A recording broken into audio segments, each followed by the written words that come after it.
Welcome back, everyone, and thank you for joining me on another episode of Seb's Garage. It is the greatest Honda Fit channel on all of YouTube. Last episode, we got the silver Honda Fit over here, all cleaned up and ready to be the daily driver, but it still needs a couple minor tweaks that I like on all of my daily drivers. So in today's episode, we're gonna get the black car ready to get stored for the winter. We're gonna add a bunch of little trinkets and small quality of life upgrades to the silver car and see what other shenanigans we get into. I do still have to do a minor bit of cleaning, like the visors and some other little things on that, before we can install some really cool parts like this spoon rear view mirror.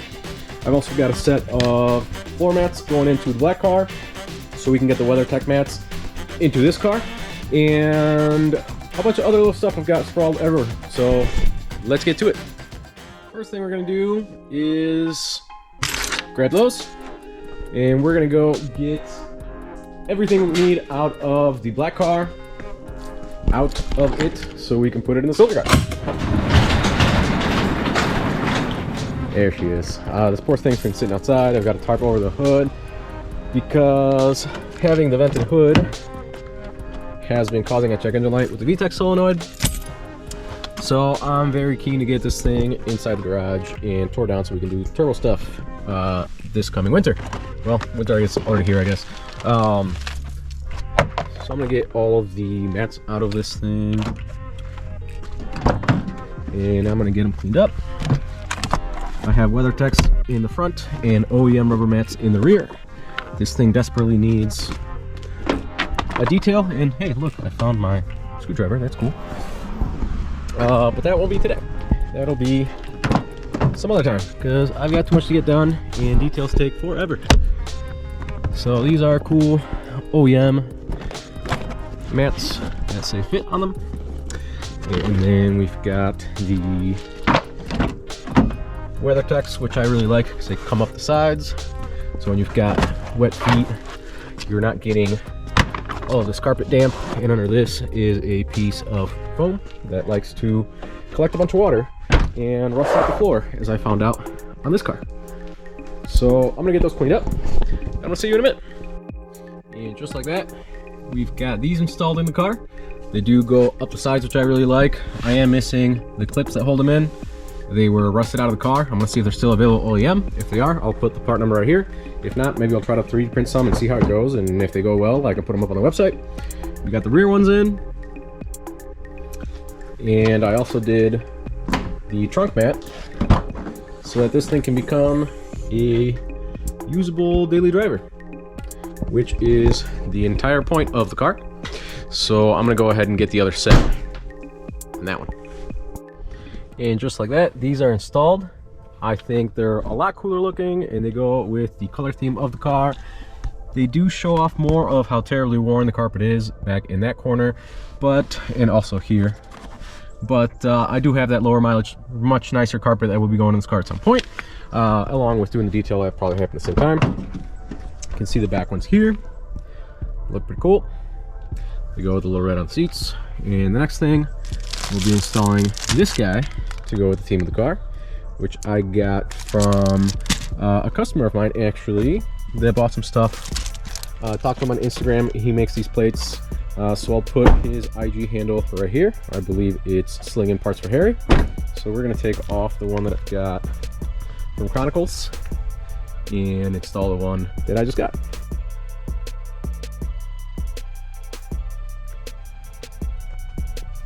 And just like that, we're overnighting parts from Japan. Let's get on to the next thing. I think the next thing we're gonna do is get rid of this arm that's all corroded and terrible and all scratched up. So let's replace that guy. Boom. No more corrosion. This is something that always bugged the crap out of me looking at the car. You come up and there's just a super ugly piece sitting right here, especially when people are checking out how cool the hood is, or you know, like the wheel setup, whatever. Like this is just staring at you in the face. So finally got that replaced, and let's see what we can get into next. ShitFit Revival episode 3 take, I don't know. Alright, so while I'm waiting for the clutch for that thing, I got a couple little odds and ends I want to knock out on the ShitFit. So one of those things is replacing all the wipers on them. because they're in terrible shape. And I also have a Headlight Restoration kit that I picked up. This is one by Cerakote. What I like about this kit in particular is that it's got a protectant wipe, so you don't just sand it and polish it, you actually put something over it that will make it last. A lot of kits don't come with that, and then your headlights are once again all dull and terrible looking in a couple of months. This should offer protection for at least a good bit. I don't know that I really intend on keeping the car for more than a year, so as long as it's good through that period of time, that was 20 bucks or so, well spent.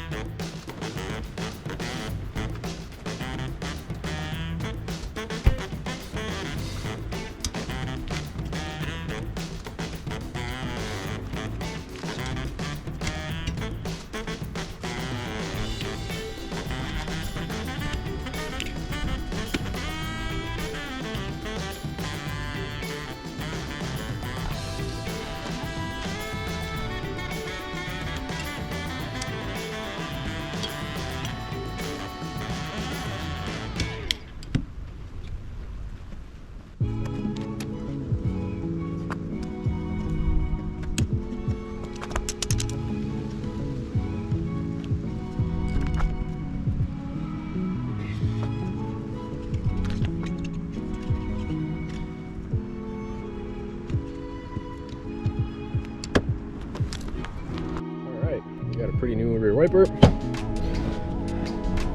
I do still have to replace this windshield. It's got this big crack on it. That is 24, and this is 16. 16 seems a little big, so I'm gonna make sure that is the size it's supposed to be on it. The rear is a 14. So it's a 14B for the rear, 24 for the driver, and 16, but maybe a 15 for the passenger. Went ahead and got the black housing headlights on the ShitFit. I broke a fog light bulb in the process, so I'm gonna have to figure that out. But those are nice. I think that having the black housing headlights on a colored car looks a lot better than having the color matching headlights on a colored car. So for the silver headlights that I've got, those were really badly oxidized. So I'm gonna go ahead and start the restoration of these with the Cerakote kit, and we'll see how those turn out. If I have any product left over after that, I think I'm gonna go ahead and hit the headlights that are on the black car. Those are depots, and the outside layer of plastic will still clear, starting to like get this weird kind of chipping effect on it. So those could use a cleanup. The TYCs that are on the ShitFit outside looked a lot better and newer, but the fitment is not as good as the depots. So I'm gonna keep the depots on this, TYCs on that, OEM back on this guy. Everybody's happy.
Alright, it's a new super gloomy day out here.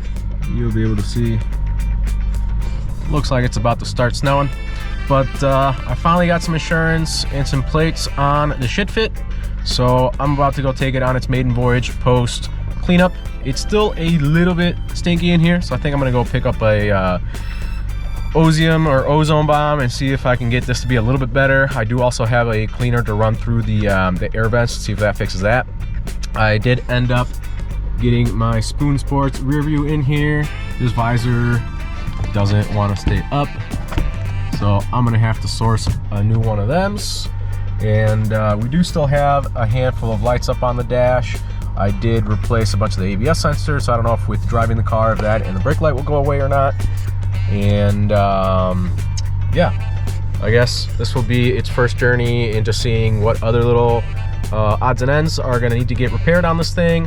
I do also still need to replace this windshield. It's got this big crack going across it, but I've been spending a lot of money, and I might just wait on that a little bit, because it's been an expensive couple of months with the purchase of a couple of cars and getting the cars put together, plus holidays and bills and stuff. So we'll see. I think a new windshield's like 150 bucks or something. It's not terrible. I'm definitely gonna do it, just not sure at which point just yet. I'm also thinking about maybe, I have an offer on the other car that I bought. I've been fixing that up, put a new clutch on it, did a bunch of maintenance. It's actually coming out real nice. But I'm thinking about maybe selling both and buying a second gen. So let me know what you think. I would really like to end up ultimately in a second gen, but I don't know if I should just drive this thing, get it sorted, do some Sunday Cup action, and then buy just an auto GE Sport to have as a development car, or if I should just sell this thing and just go straight to the GE. So let me know in the comments what you think, but I want to get going so I can get stuff done and then get back on the other car so I can finish up all of the maintenance and clutch and all that. All right, we made it to Walmart, where all of the best people are, and I'm saying that very sarcastically. Good news is there's really not any lights on the dash. This is just because I took my seatbelt off right now, and then we'll throw the parking brake on, so that won't come on. I do still have some sort of weird airbag light on. These seats did come out of a crashed car, so I don't know if there's an issue with like a seatbelt pretensioner on the passenger seat. So I'm gonna have to look into that with my scanner, see what I can do. I would love for this car to have 0 lights on the dash, because my black car has a bunch of lights on the dash because of all the aftermarket stuff, including the steering wheel and the EP3 seats and all that. So it'd be nice to have this be nice and perfect. The car drives really well, definitely needs an alignment still. I'm also hearing some sort of like weird clunking in the back. I think it needs rear shocks. I'm gonna take those off and take a look. I don't know if the exhaust might be like dangling around and hitting something, but there's definitely some sort of noise going over bumps. The heat works really nice, although there was a bunch of disgusting stuff that came out of it when I first turned it on and blasted it, but at least the car's keeping temperature, the heat works well. So pretty happy with the first post fixed up and cleaned up test drive. I now have a couple of things to look into and work on, so I'm gonna go ahead, get that ozone bomb so this thing can stop smelling so gross, and go to the post office, drop off packages for you guys. I got a handful of packages already, so thank you so much for everyone for the continued support in the new year. But let's get at it. Well, our timing to get this car back on the road could not have been better, because yeah, we are covered in snow today. The forecast said we weren't supposed to get any until a couple of days from now. And then I woke up to all this. So, wrong key, or wrong button on the key. There we go. Go ahead and do the ozone bomb. And I also want to hook my scanner up to this and see what codes are popping up for the airbag stuff. And I had a check engine light come on, so we're gonna look into that. Let's see if this is still on.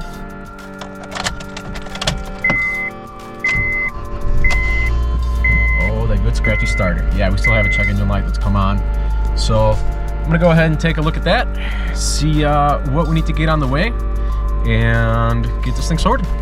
All right, we've got this car bomb, we've got AC doing its thing, and we're gonna put it right here in the cup holder, shut the door, and let the car idle for 15 or so minutes. So let's see how this works. Now this is supposed to click. There it is. I got it to click. We'll see what it's like in 50 minutes. It did smell pretty good, even though you're not supposed to breathe it in, because it's apparently some pretty strong stuff. So let's hope that works out. and this car smells a lot better afterwards. All right, the car's been idling for about 15 minutes. Check out the fogs. Ooh, they look so good.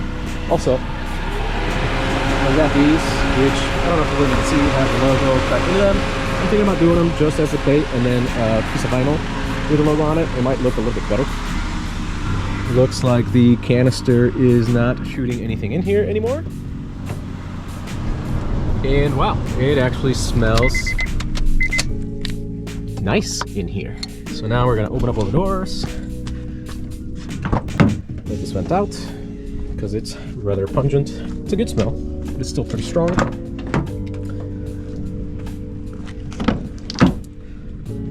And let that air out. And see how we do in another 15 minutes. All right, the doors have been open for about 15 minutes. So we're gonna get this closed up. And it actually smells nice in here. Wow. It's quite the transformation just from that cheap, I want to say it was like $8, between like $5 and $8. So pretty awesome product. Definitely a little trick to put up your detailing sleeve.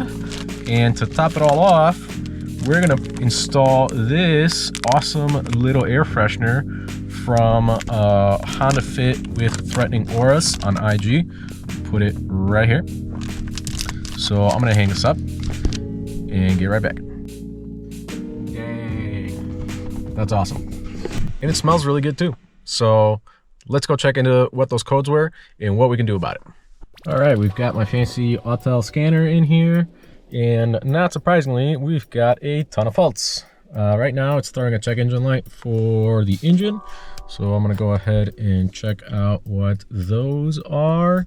I don't think it's a misfire, so I'm curious to see what it is. I wonder if it's something to do with like an oxygen sensor or the catalytic converter or something like that, just because this car has what looks like the original exhaust system on it with 245-ish thousand miles. And it looks like it is some evap related codes. I'm not sure what the CVS stuck closed is. Maybe like the canister valve solenoid. So I'm gonna look into what those are. It's a P2422. It's a code that's gonna probably stay on. Then the other one that we have on is ABS codes, but the light wasn't on, so that's interesting. I wonder if it's just old codes from before I replaced the sensors and they're still in. Okay. I touched the wrong one. No, it should be this one here. Okay. Oh, okay. I skipped the wrong one. Okay, let's do that. That's okay. Now we're in the ABS module. Read codes. Permanent. Bunch of permanents. Blah, blah, blah, blah, blah, blah. I'm gonna hit escape. I'm gonna erase those codes. Ignition on, engine off. Yep. Do you want to delete it? Yes. It's probably gonna ask me to cycle the key. Return to the function menu and tap read codes to verified. Okay. Turn the ignition switch off. Turn the ignition switch back on. Read codes. Probably won't have anything. There we go. Just because I haven't driven the car. I'll have to see at a later date if they will come back or not. Weird that I have an electric power steering code or two in here. Don't know anything about those, and the steering works perfectly fine. Wonder if it was something to do with the crappy battery that was in here prior. Read the codes. Engine speed signal and motor harness malfunction. Don't like that. It's 22-01 and 61-04. I'm gonna go ahead and clear those just to make sure. Ignition on, engine off, yes. Do you want to delete it? Yes. Go Codes have been erased. Hit OK to verify. Ignition switch cycle again. Back on. Read codes. Cool. We'll have to see if those come back. And then this one I'm interested in as well, which is the airbag one, to see if there's something going on with the seats. Engine should not be running. Ignition should be on. Okay. Always make sure you read stuff. Don't do some dumb stuff to your car because you didn't read. I want to say it's gonna be the SRS. Read codes. Internal failure of the ODS unit. Huh. Open and right side seat belt outer lap tensioner. So that's what I was afraid of. This came out of a car that was crashed and I think partly rolled. And I think that the tensioner on the seat belt detonated. It's got a little thing that like tightens it up. So I think I'm gonna have to change that part from the seats that came out of the car. So I'm gonna have to look into these codes. The one I'm gonna look at the most is this one. It's the 26-10. And then I'm gonna have to look at these two internal failure things, which are probably caused by that 2610 code. So I'm not gonna try to clear these because I know it's probably just gonna come right back on. But at least we've got something to work off of. I'm gonna go do some digging and then see what I need to do to get some answers and hopefully get all these lights to turn off. All right, we're checking into this 2610 code, and this is all OEM Honda diagnostic stuff thanks to AllData, which is an awesome tool if you're doing diagnostics, like deep dive diagnostics, like this stuff. This is great. And yeah, it's basically telling me that it's going to be somewhere within that pre-tensioner for the seat belt, for the lap belt. So it gives me some values, some diagnostic things that I'm gonna have to do, which I'll probably do at a later date, but at least I know that it's that. And I do still have the seat hanging out over here, the stinky one, that I can steal any kind of SRS airbag stuff off of. So that will probably have to wait. I do have some other trinkets and short shifter things to do to that car, but I'm not gonna do that right now because I need to get this out first. I'm also gonna start looking at the code for the evap stuff. So let me look into that and then I'll get right back to you. Once again, thanks to the magic that is AllData and having all the factory Honda service manual information, it looks like this code has to do with either the tank pressure sensor. It could also have to do with the fill cap for the fuel neck. So there's some testing. I have to do some pressure readings and some other stuff. So again, that will be at a later date. I, for now, have ordered some stuff off of Rock Auto and other places, like some rear KYB struts, to go ahead and do the next step on the car. But that will be on the next one. So thank you so much for joining me on another one, and hopefully see you on the next one.